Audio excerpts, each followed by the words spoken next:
დრამატურგი დავით ერისთავი ქართული კომედიოგრაფიის დამფუძნებლის და ჟურნალი ცისკარის დამაარსებლის გიორგი ერისთავის შვილია. ის 1857 წლის 28 აგვისტოს სოფელ ხიდისთავში დაიბადა. წერა-კითხვა პატარა დავითს მამამისის დასის გამორჩეულმა მსახიობმა გიორგი დვანაძემ შეასწავლა. პირველ დაწყებითი განათლება გორის პანსიონში მიიღო. მომავალი დრამატურგი უმაღლესი განათლების მისაღებად რუსეთში მიემგზავრება, ჯერ ოდესაში, შემდეგ პეტერბურგში. თუმცა ჯანმრთელობის პრობლემების გამო სწავლას თავს ანებებს და სამკურნალოდ ევროპაში, საფრანგეთი, შვეიცარია მიდის. 1871 წელს ის საქართველოში ბრუნდება და დროებასთან, წიფლისკი ვესნიკთან, ფალანგასთან იწყებს თანამშრომლობას. ერისთავი ლექსებს ბავშვობიდანვე წერდა. თარგმნა ლერმონტოვი, ნეკრასოვი, ჰიუგო და სხვები. დრამატურგს ეკუთვნის მოთხრობა წყლებზე. ის კრიტიკული წერილების ავტორიც არის, რომელიც ქართველი მწერლების შემოქმედებასა და ევროპის ქვეყნებში მიმდინარე პროცესებს ეხება. ხელოვნებად მცოდნე ირინე ამბესაძე მიიჩნევს, რომ დავით ერისთავი პირველი ქართველი კარიკატურისტია. იონა მეუნარგიას სიტყვებით, მან მწერლობას კარანდაშით მეტყველება დაამატა. დავით ერისთავი ძალზედ ენამოსრებული იუმორისტი, ფელეტონისტი გახდათ. როგორც იხსენებდნენ, ანეკდოტები მისთვის პური იყო. ამასთანავე საზოგადოებაში საუცხოო დეკლამატორად ითვლებოდა. მას სამსახიობო ნიჭიც აღმოაჩნდა და ჩაცკის როლსაც მშვენივრად გაართვა თავი. 1882 წელს დავით ერისთავი გაზეთ კავკასიის რედაქტორი ხდება. როგორც რედაქტორს, მთავრობისა და ცენზურისაგან არაერთი უსიამოვნება შეხვედრია. ერთხელ დუელში თბილისის კრედიტის საზოგადოების თავმჯდომარემ ნაპოლეონ ამათუნმა გამოიწვია. სეგუნდანტების აქტიური ჩარევა რო არა, დრამატული სიტუაცია ვინიცის როგორ დამთავრდებოდა. ერთმა დუელანტმა დაუკლო პრეტენზიას, მეორემ წაუმატა ბოდიში და დუელი მორიგებით დამთავრდა. შერიგებას მშვენიერი სიტყვებით ევროპის ბაღში უგემრიელესი სადელი მოყვა. ერისთავი რუსულ იმპერიულმა მთავრობამ რედაქტორის თანამდებობიდან დაითხოვა, რაც მან ძალზედ მტკივნეულად განიცადა. ნიკო ნიკოლაძის რჩევით ის როთშილდის კომპანიაში იწყებს მუშაობას. ბაქოს ქარხანაში გამგეობის წევრად ყოფნისას რუსეთის იმპერატორი ოჯახითურთ მიიღო და როთშილდის მეუღლესაც უმასპინძლა. დრამატურგი ვეფხისტყაოსნის ტექსტის დამდგენი კომისიის წევრიც გახდათ. საყოველთაოდ ცნობილია, რომ მისთვის სიტყვა დამავიწყდა, ან ხვალ გავაკეთებ არ არსებობდა. საოცრად ბეჯითი და მუყაითი ყოფილა. ხუმრობდნენ ერისთავის საათი ქალაქის ზარბაზანს ჯიპს უწევს. ახალი წიგნი პირველად მას ჰქონდა წაკითხული.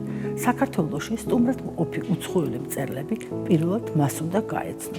ბარონესა ზუტნერი და არტურ ლაისტიც პირველად სახში მან დაპატიჟა. ინფლუენციით დავადებული დავით ერისთავი 1890 წელს თბილისში გარდაიცვალა. ის მამა დავითია დაკრძალული საფლავს ხოდაროვიჩის გეგმით იტალიაში დამზადებული ძეგლი აკაკის ლექსით ამშვენებს. ზღნა და საკურთხად, სამარადისოდ, საამქვეყნიოდ და საამსოფლიოდ ღირსმა ერისძემ თვით ერისთავმა სამშობლოსათვის დადგა სამშობლო აკაკი.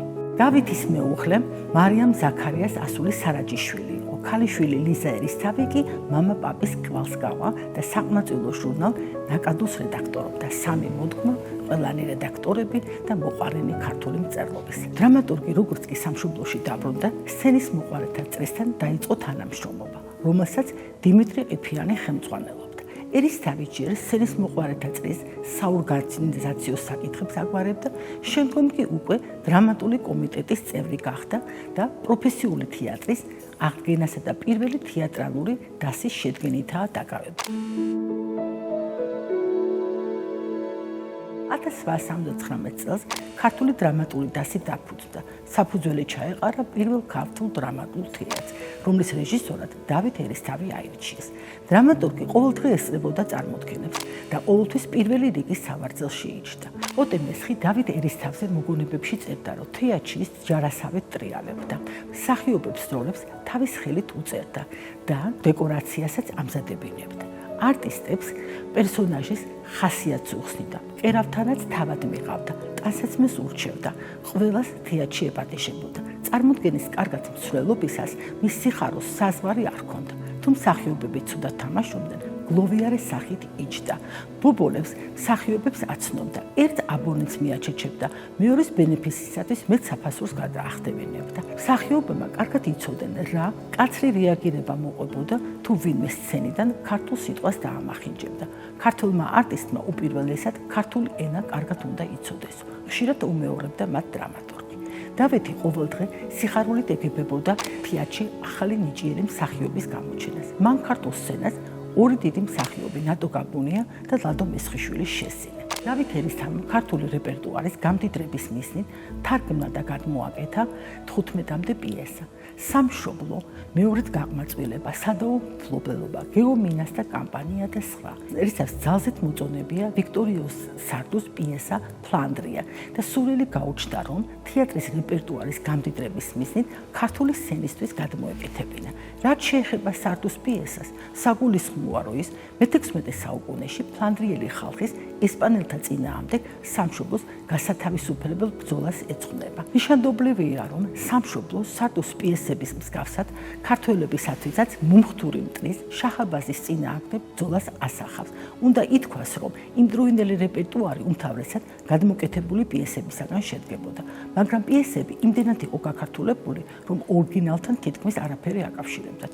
რეპერტუარი აუცილებლად უნდა გადახალისებულიყო და შეფართოვდა იმ ეპოქის ქართულ სცენას. დრამატურგმა სამშობლოს ეროვნული კოლორიტი და ხასიათი შესძინა. პერსონაჟები ქართულ გარემოში ჩასვა და ჩვენი კულტურულ საზოგადოებრივი ცხოვრების ამსახველი სურათებით გაამდიდრა.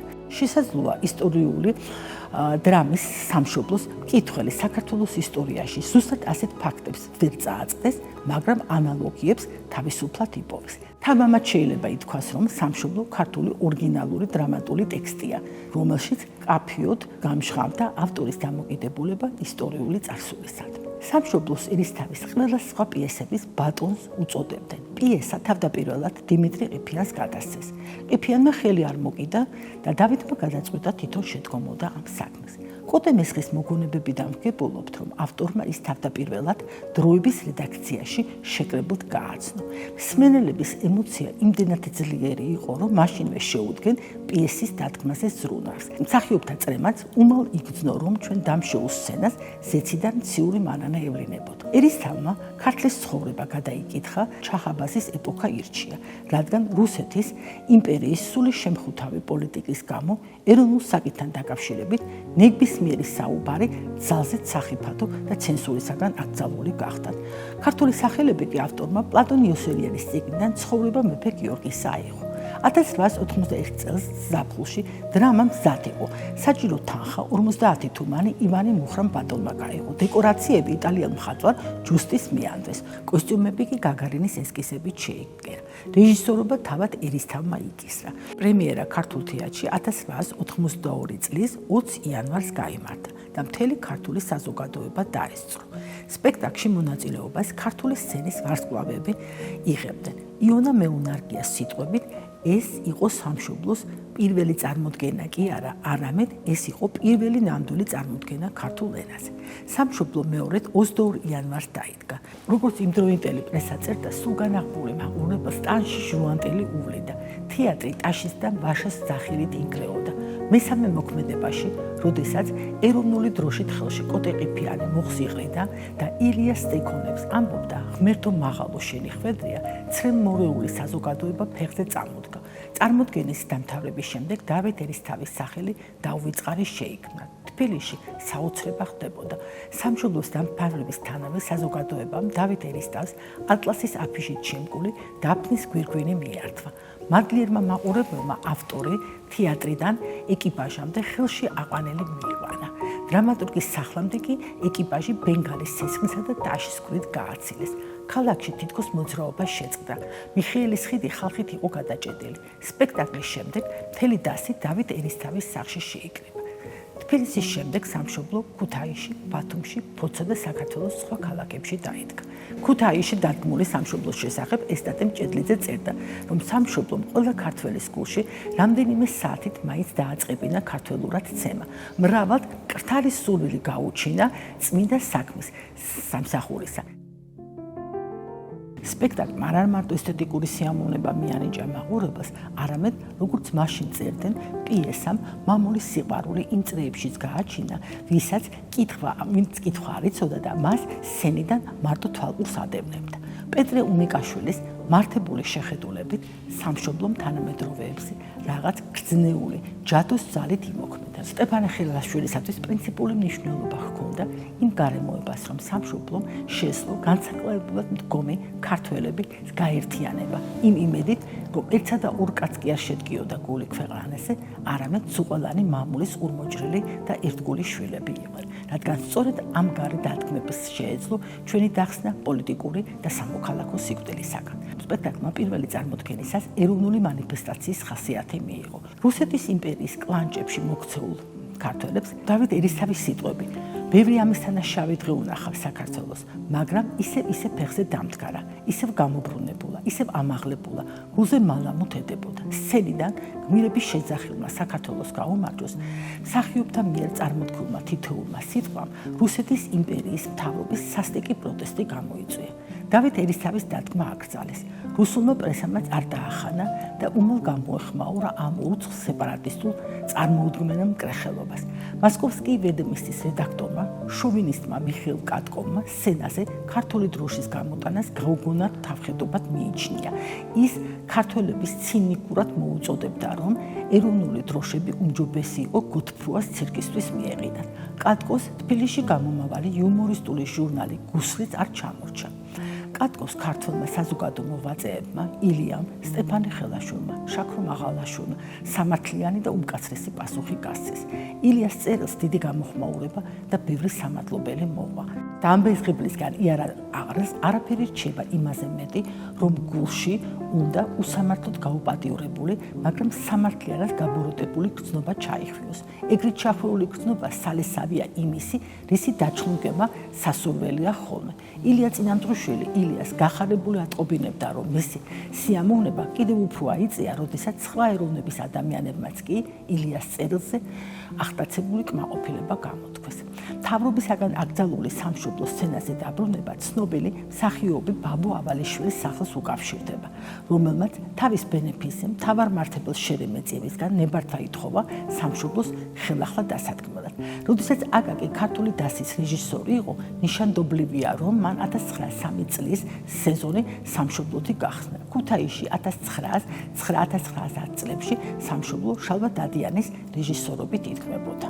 სამწუხაროდ ჩურიანი ხალხიც აღმოჩნდა, ვინც ერისთავის დრამას იწუნებდა. იონა მეუნარგია გულის წყრომით პასუხობდა: თუ ეს ადველია, რატომ თქვენ არ მოძებნით და არ გადააკეთებთ ამგვარ პიესას? თქვენ კურთხეული შვილებო. ერისთავის კრიტიკოსებს ივანე მაჩაბელიც გამოეხმაურა.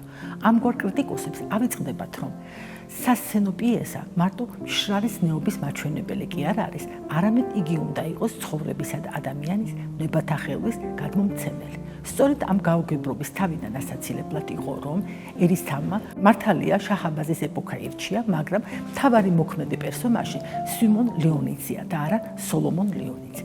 მისი მეუღლე ქეთევანი ქართველი არ არის, სპარსელია. ის ლეონიძემ ტყვეობიდან დაიხსნა, მოანათვლილა და ცოლად შეირთო. ქეთევანმა შეთქმულება სპარსელობის გამო კი არ გასცა, არამედ თავისი საყვარელი ლევან ხიმშიაშვილის სიკვდილისგან იხსნა. ნიკონოს ხიმშიაშვილიც რეალური პიროვნება იყო და ამიტომაც ერისთავმა დრამაში მას სახელი შეუცვალა. ლევანი დაარქვა. როგორც მკვლევარი ირმა რატიანი ფიქრობს, სამშობლოში რეალიზებულია ევროპული სრულფასოვანი დრამის კრიტერიუმები. ტრაგიკულ რეგისტრს კი პერსონაჟების ისტორიული პასუხისმგებლობა და ეროვნული პატრიოტული სულისკვეთება ქმნის. დავით ერისთავის დრამასთან დაკავშირებით გვინდა გავიხსენოთ სერგო გერსამიას მიერ მოყვანილი ერთი ძალზედ ემოციური ისტორია. საქართველოს კათოლიკოს პატრიარქის ლეონიდე ოქროპირიძის მოგონებებიდან. მისი გამსდელი ბიძა ალექსანდრე ოქროპირიძე წმინდანად შერაცხული ილია ჭავჭავაძის მოძღვარი. უძველესი ასკეტური მსოფლმხედველობის მატარებელი, წინააღმდეგი იყო, რომ ლეონიდეს მომავალ სასულიერო პირს სათეატრო წიგნები ეკითხა, ან თეატრში ელო. ერთხელაც სამშობლოს კითხვისას მას თავზე მოულოდნელად ბიძა წამოადგა, სასტიკად დატუქსა. ლეონიდემ ბიძამის თხოვა, რომ სულ რაღაც 5 წუთი ეჩუქებინა, რათა პიესიდან ამონარიდები წაეკითხა. მოხუცებული დათანხმდა და ცოტა ხანში დრამის შინაარსმა ისე მძლავრად მოიცვა ბერი, რომ კითხვისგან დაღლილი როგორ შევჩერდებოდი, მაშინვე მიბრძანებდა.